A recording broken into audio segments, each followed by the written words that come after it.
guys, Assalamualaikum warahmatullahi wabarakatuh. Saya Siti Khairul Fadila bersama teman-teman saya akan menjelaskan tentang etika profesi secara online. Buat kalian yang belum tahu apa sih etika profesi itu, yuk tonton terus videonya. Dan sebelum nonton, jangan lupa untuk tetap di like, comment, and subscribe.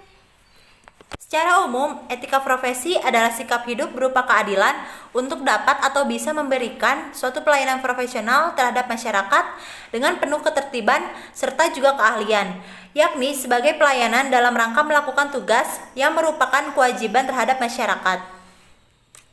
Pengertian etika profesi. Kata etik atau etika berasal dari kata ethos dari bahasa Yunani yang berarti karakter, watak, kesusilaan atau adat. Sebagai suatu subjek, etika akan berkaitan dengan konsep yang dimiliki oleh individu ataupun kelompok untuk menilai apakah tindakan-tindakan yang telah dikerjakannya itu salah atau benar, baik atau buruk. Sedangkan profesi adalah pekerjaan yang dilakukan sebagai kegiatan pokok untuk menghasilkan nafkah hidup dan yang mengandalkan suatu keahlian khusus. Menurut Murtanto dan Marini, pada tahun 2003, etika profesi merupakan karakteristik suatu profesi yang membedakan suatu profesi dengan profesi yang lain, yang berfungsi untuk mengatur tingkah laku para anggotanya. Menurut Agus, pada tahun 2004, setiap profesi yang memberikan pelayanan jasa kepada masyarakat harus memiliki kode etik, yang merupakan seperangkat prinsip-prinsip moral yang mengatur tentang perilaku profesional.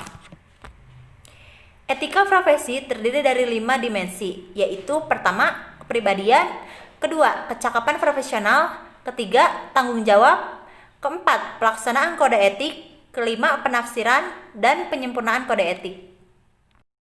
Konsep etika profesi. Etika berkaitan dengan konsep yang dimiliki oleh individu ataupun kelompok untuk menilai apakah tindakan yang telah dikerjakannya itu salah atau benar, baik atau buruk. Etika tidak mempersoalkan keadaan manusia, melainkan mempersoalkan bagaimana manusia harus bertindak.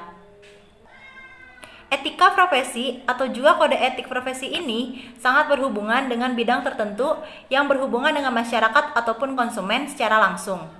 Konsep etika profesi itu harus disepakati bersama oleh pihak yang berada di ruang lingkup kerja, contohnya seperti dokter, jurnalistik, dan lain sebagainya. Prinsip dasar etika profesi. Di bawah ini merupakan prinsip-prinsip dasar yang melandasi pelaksanaan etika profesi diantaranya sebagai berikut. 1. Prinsip tanggung jawab. Tiap-tiap profesional harus bertanggung jawab terhadap pelaksanaan pekerjaannya dan hasilnya. Selain dari itu, profesional juga bertanggung jawab atas dampak yang mungkin terjadi dari profesinya bagi orang lain ataupun bagi masyarakat umum. 2. Prinsip keadilan. Tiap-tiap profesional harus dituntut untuk selalu mengedepankan keadilan dalam menjalankan pekerjaan. Dalam hal tersebut, keadilan itu harus diberikan kepada siapa saja yang berhak. 3. Prinsip otonomi. Tiap-tiap profesional itu memiliki wewenang serta juga kebebasan dalam melakukan pekerjaan sesuai dengan profesinya. Artinya, seorang profesional tersebut berhak untuk dapat melakukan dan tidak melakukan sesuatu dengan mempertimbangkan kode etik profesi. 4. Prinsip integritas moral. Integritas moral ini merupakan kualitas kejujuran serta prinsip moral dalam diri seseorang yang dilakukan dengan secara konsisten dalam menjalankan profesinya.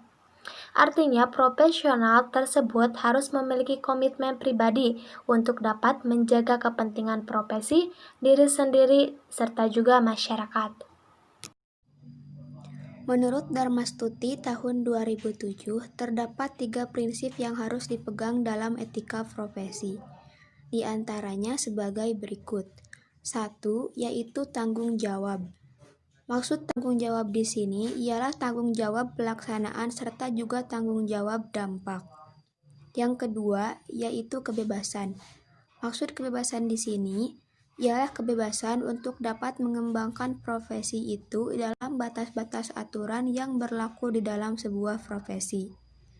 Yang ketiga yaitu keadilan.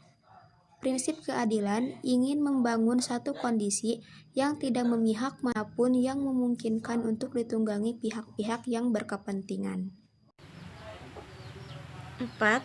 Kode etik. Tujuan kode etik agar profesional memberikan jasa sebaik-baiknya kepada pemakai atau nasabahnya. Sip dan orientasi kode etik hendaknya 1. Singkat, 2. Sederhana, 3. Jelas dan konsisten, 4. Masuk akal, 5. Dapat diterima, 6. Praktis dan dapat dilaksanakan, 7. Komprehensif dan lengkap, 8. Positif dalam formulasinya. Terima kasih. Sekian yang bisa kami sampaikan, semoga bisa menambah wawasan dan bermanfaat bagi kita semua. Terima kasih sudah menonton dan jangan lupa like, comment, and subscribe. Wassalamualaikum warahmatullahi wabarakatuh.